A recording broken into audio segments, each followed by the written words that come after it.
What's happening, folks? Back with another reaction, back with some more acid trance, or acid/hard trance, and I make that distinction because this is another one from Pablo Gargano that the acid is there, but it is definitely more of a supporting component, and it's not ubiquitous, it's not heard throughout the track, so it's more of a straightaway hard trance tune, even if, again, there is some acid. Nevertheless, this is, I think, seen by many people as one of Pablo's all-time greatest. I think it is a very good tune, but there's a number of tracks of his, including those with more pervasive acid, that I would put above it. But make no mistake, this is a classic from one of the all-time masters. And indeed, I realized that I last reacted to a track from Pablo more than a year ago, so it feels like this is well overdue, and so I decided to choose one that, again, I think is seen as one of his absolute marquee tracks from an era when he could do no wrong. We're saying the mid-90s. This is another one from 1996. It's on Eve 13, and because I haven't mentioned this in a while, I will bring up again that I completely respect what Eve Records did back then, and shout out to not only Pablo, who was sort of the showcase artist of Eve Records in the early days, but also Simon Eve, his friend who was also originally from Italy, and who created the Eve label as, again, a vehicle for Pablo's output, because they made tracks, and indeed there's a compilation, or an album that Pablo made, a Senza Volto, I think. Like, the whole idea behind Eve back then was that it wasn't about the artist's name, it wasn't even about the artist's track, it was just the music, it was the tunes themselves. So on Eve Records labels, there is no indication of artist or track title.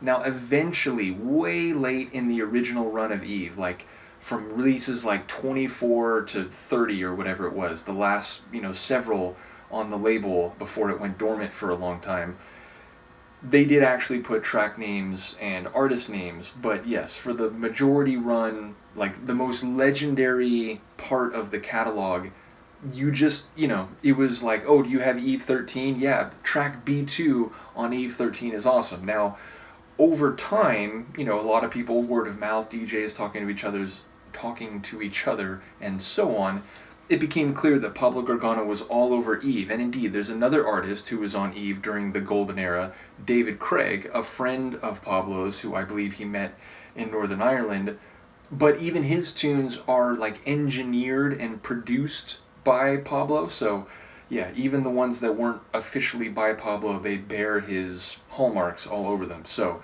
again, it's a tune from a legendary time on a legendary label, and it's considered one of his best tracks, even though I wouldn't personally quite put it in that category. But that itself is only an indication of just how many absolute bangers Pablo put out. So let's give it a listen. This is Rhapsody in Venice by Pablo Gargano from Eve 13, 1996.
it's legendary.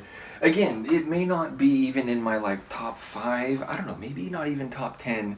Although maybe it squeaks into the top 10. It's just like Pablo has so many amazing tunes, and a lot of them have more prominent acid than in this one, and for that reason alone, maybe this one doesn't crack my top 10, probably doesn't crack my top 5, but it's still a really, really good tune, and it's very atmospheric. It's like more cerebral than some of Pablo's tracks. Now, even his like really driving, tougher edge tunes tend to have melody and atmosphere, but this one is very much like a melodic journey, and I do enjoy that. I don't know how else to describe it. The lead cold melody of the track. It's like, there's strings that give some texture and substance.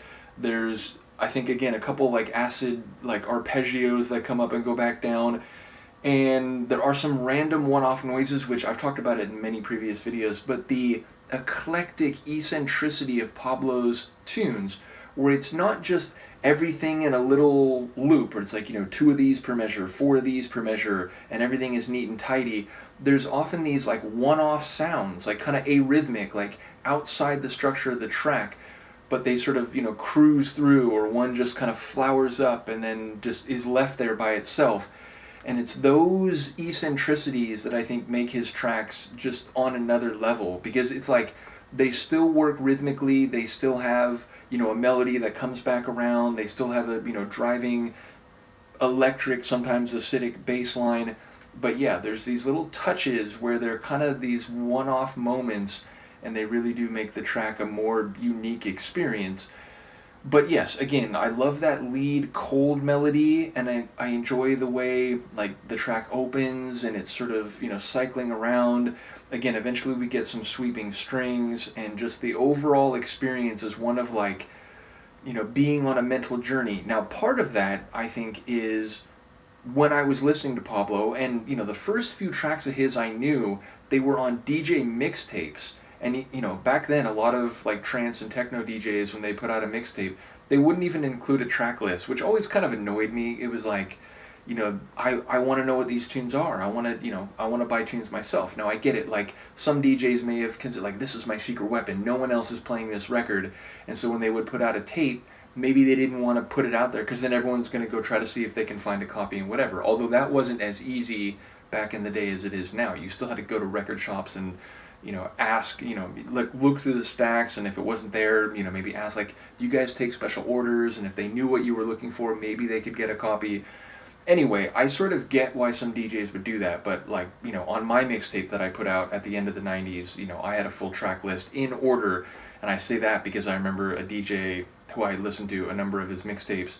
He would put a track list, but the tracks would all be out of order. And I remember I discovered this because it was like, oh, the second track? Okay. And then I ordered a record, like, by then, I think, like, Satellite Records, where you could kind of look for a record by name. And I ordered it, and it came, and it was a track from that mixtape, but not the one that was in the second position. I was like, oh, like, what? I feel betrayed. Nevertheless, with these Eve records, it was even more complicated. In fact, that same DJ, I remember, put out... Oh no, I think it was a different DJ, but there was a track list, and like he just wrote Eve 17, because he, like, that's all you knew. Like it was Eve and a number, and it was like, Eve 17 track B1 or whatever. But nevertheless, I listened to a lot of Pablo's tunes both before I knew who he was and once I learned his name and realized that the Eve catalog was basically him. I listened to a lot of tapes in my car, so it was like driving around, going to and from parties, but also at work and other things, going to school and back. I would listen to mixtapes, and so some of the trance tunes from back then, acid trance, hard trance, like progressive, melodic trance, they became kind of like journeys, like, because I was driving, but it was also, I was thinking and like storytelling in my head, and indeed, I've talked about it with trance music in general, and maybe Pablo's tracks are particularly prominent in this regard. They kind of allow your brain to see or tell a story based on how you take the melody, what the atmosphere of the tune suggests to you. Sometimes it'd be a simple image to me. A track would make me think of like standing on a mountainside looking at a night skyline, and there's a bit of rain. It was like, sort of a vibe, like an atmosphere. Other times there might be a bit more of a like epic feel, so it was like, maybe some like fantasy style battle or whatever. So yeah, Pablo's tunes are particularly good for scene painting in my head, and a lot of his tracks remind me of like taking a journey, and maybe part of that is because I used to listen to a lot of his tracks while driving back in the day. Enough anecdotal information, but yes, this is an all-time classic, and I do believe Rhapsody in Venice has been on a number of people's mixtapes, and certainly is on a number of my mixes here on YouTube, and at least at one time or another on my SoundCloud. Which reminds me, I really do need to I've kind of stopped updating my SoundCloud, which is not good. I really should keep doing that, even though I use YouTube. Okay, so yes, Citadel of the Stars, I've used Rhapsody in Venice, and I know that one is on, let's see, I know Citadel of the Stars is on my YouTube. Yes, it is. Now the question, Lofty Ambition, is that on my YouTube? It is indeed. So yeah, if you want to hear this track in a mix, then you can check out either my Citadel of the Stars or Lofty Ambition mixes. Let me try that again. Do let me know what you think of the tune, and I will see you next time. Peace.